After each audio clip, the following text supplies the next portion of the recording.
Basketball is one of the most popular sports in America, and the NBA is one of the biggest and most entertaining sports leagues in the world. Unfortunately, from time to time we see the worst of the league and some horrible basketball. Who are the worst NBA teams of all time? Good question. Hey guys, welcome back to Swish, and in this video we're going to take a look at some of the worst NBA teams of all time. Fancy your favorite teams in this list? Watch till the end to find out. Number 10. 1998-99 Vancouver Grizzlies, 842. The Vancouver Grizzlies' fortune hadn't improved from their inaugural 15-67 season of 1995-96. The 1998-99 Grizzlies could only manage to win 16% of their games in a season cut short by a 6-month NBA lockout. The Grizzlies started the season 4-6, but finished the season 4-36. Shareef Abdur-Rahim and rookie Mike Bibby were the only players who made an impact. Vancouver were never able to build a competitive roster in Vancouver. It's depressing for a team that left Jerry Stackhouse, Rasheed Wallace, and Kevin Garnett on the board in the 1995 draft. The Grizzlies relocated to Memphis in 2001, but Vancouver is ready again to host the next NBA expansion team. Number 9. 1993-94 Dallas Mavericks, 13-69. Rookie coach Quinn Buckner led the 1993-94 Dallas Mavericks to become one of the worst NBA teams of all time. The Mavericks simply did not have the talent, and they started the season 1-23 and were on track to become the worst NBA team ever. During the season, Dallas tied the record for longest losing streak in the NBA at the time with 20 consecutive losses. Buckner survived the season, leading Dallas to a winning percentage of 15.9%, but he would never coach again after that. Taking into account the previous season, the Mavericks were 24-140. Overall, Dallas was rewarded with the second pick of the 1994 draft and picked Jason Kidd. Number 8. 2004-05 Atlanta Hawks, 13-69.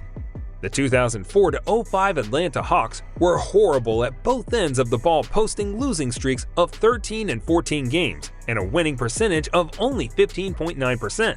Before the season started, they traded away Shareef Abdur-Rahim and Theo Ratliff. Coach Mike Woodson was in his first season after arriving from Detroit, where he was an assistant coach.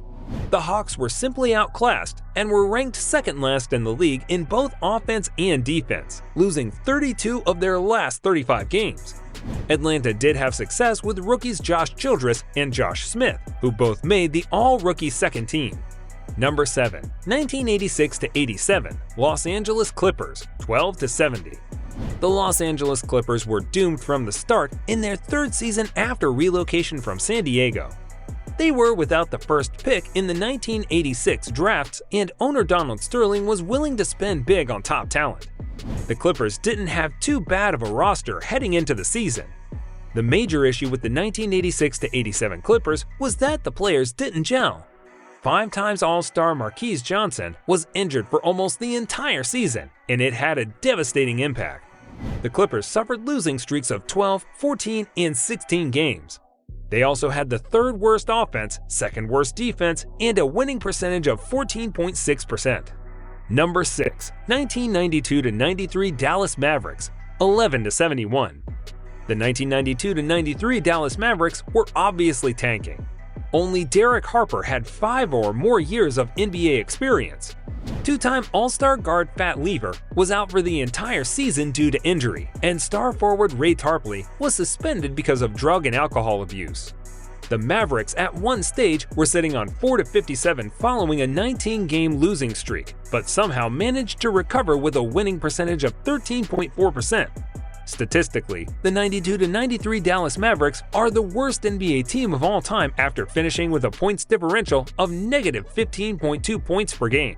Number 5. 2009-2010 New Jersey Nets, 12-70. The 2009-2010 New Jersey Nets had the worst ever start on an NBA season with 18 straight losses, a record since matched by the Philadelphia 76ers in 2015-16. Head coach Lawrence Frank was sacked after just 16 games in charge. On defense, the Nets were decent. Devin Harris just came off an all-star season, and a young Brook Lopez was having a breakout year. On offense, the New Jersey Nets played like the worst team in NBA history. They finished dead last for points per game, averaging 92.4, last for field goal percentage, shooting 42.9% from the floor, and last for assists. In 2009 to 2010, New Jersey Nets finished the season as one of the worst NBA teams of all time with a winning percentage of 14.6%. Number 4. 1997 to 98 Denver Nuggets, 11 to 71. After failing to re-sign superstar Dikembe Mutombo, the 1997 to 98 Denver Nuggets could only manage a winning percentage of 13.4%. After opening the season with a 12-game losing streak, their issues were compounded by a losing streak stretching 23 games. To make matters worse, the Nuggets were in one of the weakest divisions alongside the Vancouver Grizzlies, 19-36, and Dallas Mavericks, 20-62. The Nuggets were rewarded with the third pick of the 1998 draft, but picked Raef LaFrentz over Dick Nowitzki, Paul Pierce, and Vince Carter in one of the best drafts in NBA history. Denver would have to wait until drafting Carmelo Anthony in 2003 to become a contender. Number 3. 2015-16 Philadelphia 76ers, 10-72. The Philadelphia Sixers' 2015-16 season was the peak of the process, which was the franchise rebuilding strategy the 76ers had in place since 2013. Rookie Jahlil Okafor became their immediate go-to player, and only Elton Brand, Ish Smith, and Carl Landry had more than 5 years NBA experience. The 76ers lost 41 games by 10-plus points, with 16 of those by 20 points or more. Philadelphia finished with a 12.2% winning percentage and were one of the worst NBA teams of all time. They endured the worst start to an NBA season in history with 18 losses. Going back to the prior season, the 76ers lost 28 games in a row, which is the longest losing streak in major professional sports history. Number 2. 1972-73 Philadelphia 76ers, 9-73. One of the worst NBA teams of all time, the 72-73 Philadelphia 76ers earned the nickname 9-73ers. To start the season, they lost all-star Billy Cunningham to an ABA, and the legendary coach Jack Ramsey was fired. He was replaced with head coach Roy Rubin, who hadn't even coached a major college team. Philadelphia started the season with a 15-game losing streak and backed it up with losing 20 consecutive games. The 72-73 Philadelphia 76ers finished with a negative 12.1 points per game point differential and an 11% winning percentage. The 76ers' 9-73 record makes them the team with the worst record in the NBA for a full 82-game season. It was an amazing fall from grace for a team that had won an NBA title 5 years earlier with Wilt Chamberlain to become the second worst NBA team of all time. Number 1. 2011-12 Charlotte Bobcats, 7-59.